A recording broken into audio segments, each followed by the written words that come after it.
Lix here in Warsaw. I'm standing in front of the Warsaw Ghetto Uprising Memorial, which is right next to the Museum of the History of Polish Jews. I found the history of Jews in Poland so fascinating because this country was much more tolerant than the rest of Europe. Their history here is rich and complicated and spans an entire millennium. Let's take a look at some important findings. The first Jews arrived on Polish territory in the Middle Ages. In search of protection from the Crusaders, the Jewish exiles found relative tolerance in Poland. The 1264 Statute of Kalisz provided legal rights for Jews, which were later expanded by King Kazimir Wielki, or Kazimir the Great, in the early 14th century. Polish rulers did not regard Jews as inferior, and they even had relationships with Jewish women. Let's take a look at two prominent stories. First, Esther and Kazimir the Great. Esther, also known as Estera, is a legendary figure associated with Poland's King Kazimir the Great, who reigned from 1333 to 1370. According to medieval Polish and Jewish chroniclers, Esther was a beautiful Jewess who became Kazimier's mistress. The legend implies that their love story was outstanding. Esther's influence extended beyond their relationship. She served as the king's counsel, advocating for free commerce, religious tolerance, and cultural development. Although they were never legally married, Esther and Kazimir produced two sons, Pelko and Nemir, who became legendary ancestors of various Polish noble families. Esther's tragic destiny occurred following Kazimir's death, when rioters allegedly broke into her palace and murdered her and her children. The second prominent case is that of Jadwiga and Jogaila, or Ladislav Jagiello. Jadwiga of Poland, also known as Hedwig, was a remarkable queen. She ruled from 1384 until her death in 1399. Jadwiga's marriage to Jogaila, who later adopted the Catholic baptismal name Ladislav Jagiello, was significant. Jogaila was the Grand Duke of Lithuania. According to legend, Jadwiga agreed to marry Jogaila only after a lengthy prayer for divine guidance. In 1386, Jogaila was baptized, married Jadwiga, and crowned King of Poland. They reigned together, with Jadwiga remaining the dominant figure in the kingdom. Their union also aided the Christianization of the predominantly pagan Lithuanians. While these anecdotes combine reality and legend, they show the intriguing relationships between Polish nobility and Jewish women. These gripping stories weave together love, politics, and destiny. The way Jewish self-government and councils operated in Poland is an excellent illustration of how the governing aristocracy valued the Jewish minority. From the 16th to the 18th centuries, Jews in Poland had a kind of self-government under the Council of Four Lands. The Council of Four Lands operated as the primary governing body for Jewish communities in Poland and Lithuania. It served a wide range of functions, including establishing administrative, economic, religious, and social legislation, as well as dealing with tax issues.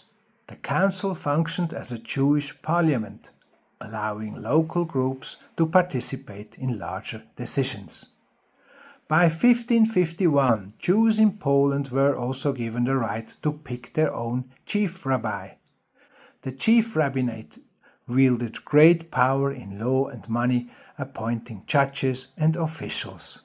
Some authority was also delegated to municipal councils, allowing for some local autonomy.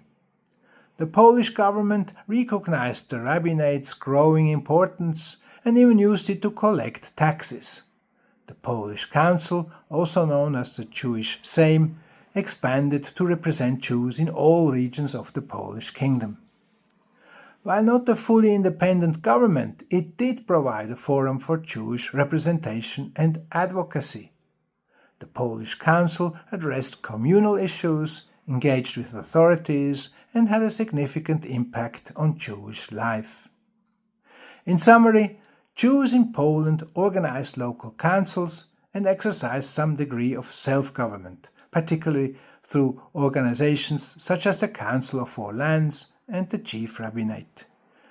These entities enabled Jewish communities to address their specific needs and concerns within the larger Polish environment. By the 16th century, Poland was home to nearly 80% of the world's Jews. Poland became home to the world's largest and most prominent Ashkenazi Jewish community. Jews enjoyed relative autonomy, religious tolerance, and a vibrant social and cultural life. Significant Jewish religious movements, such as the Hasidim, formed during this time. However, this relative tolerance, which was significantly higher than elsewhere in Europe, did not imply the lack of prejudice or discrimination. Anti-Semitism has existed throughout Polish history, typically motivated by traditional Christian anti-Jewish attitudes. What distinguishes it from other parts of Europe, however, is that it was far less virulent and severe. Tragically, Nazi Germany and collaborators of various nationalities, including Poles, virtually annihilated Poland's Jewish community during the Second World War. The Holocaust was a catastrophic tragedy that claimed the lives of around 3.3 million Jews in Poland. Even after the Nazi regime's demise in 1945, Poles continued to slaughter Jews. This book, issued by Germany's History Museum, recalls a pogrom against Polish Jews that took place more than a year after Hitler's dictatorship was over.